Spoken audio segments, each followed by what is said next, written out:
During the outbreak of the coronavirus, there have been a lot of debate over face masks. Some have said it's unnecessary.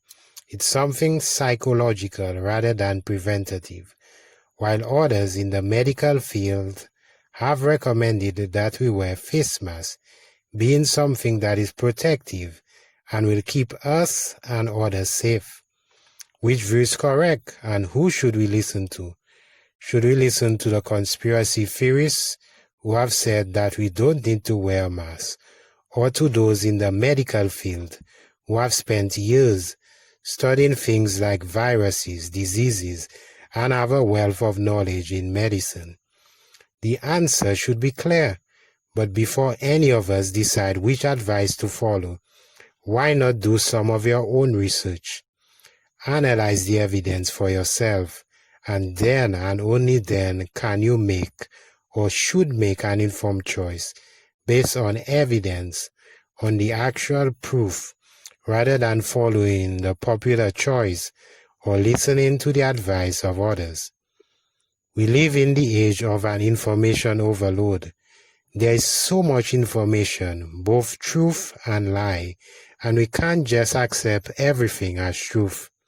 We need to take a critical approach to all information we receive, because anybody can post information to the internet and present it as truth.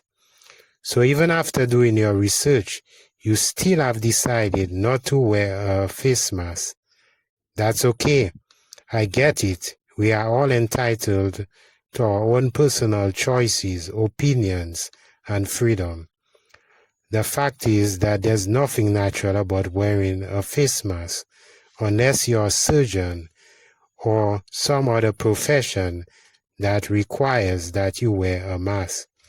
It's strange, unusual, and it's really uncomfortable to wear a face mask. You sometimes feel like you can't breathe. To tell the truth, no one likes wearing a face mask. But if it's for our protection and benefit, why not make the sacrifice and forgo a little discomfort?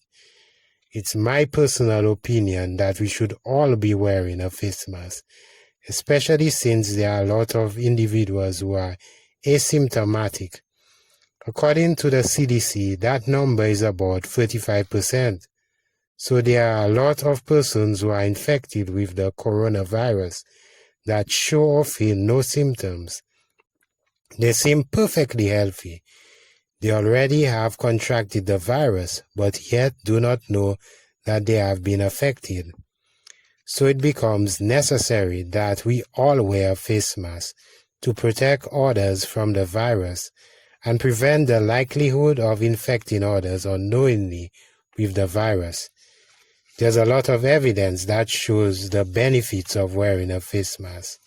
It does in fact protect and controls the spread of infectious diseases. Now imagine for a moment if our healthcare workers who come in contact with patients who have the virus refuse to wear a face mask. Their chances of contracting the virus would go up significantly. Well, you may say I'm not a healthcare worker and I don't need to wear a mask. That's okay. No one can force anyone to wear a mask. Again, please look at the evidence. Those in the healthcare sector have been least impacted or infected by the virus. Why is that? Does it have something to do with the wearing of face masks? I'm just saying, wearing of a mask have a proven track record of protecting people and controlling the spread of infectious diseases. We all wish things was back to normal and we didn't have to wear face masks. The reality is that we are in a pandemic. Wearing a face mask is mandatory. It's a protection not only for us but for others. Look, it has brought us this far. So if you're one of the no face mask advocates, please be considerate of the safety of yourself and others. Look at the evidence out there. If you have decided not to wear a face mask, think of others. Think of the vulnerable ones, the elderly, those with chronic illnesses who are most likely to die from the virus. In the meantime, let's be patient. This situation is only temporary. Wearing a face mask is the new normal. Might as well get used to it. So let's continue to be safe, to protect ourselves and others, and please wear a face mask.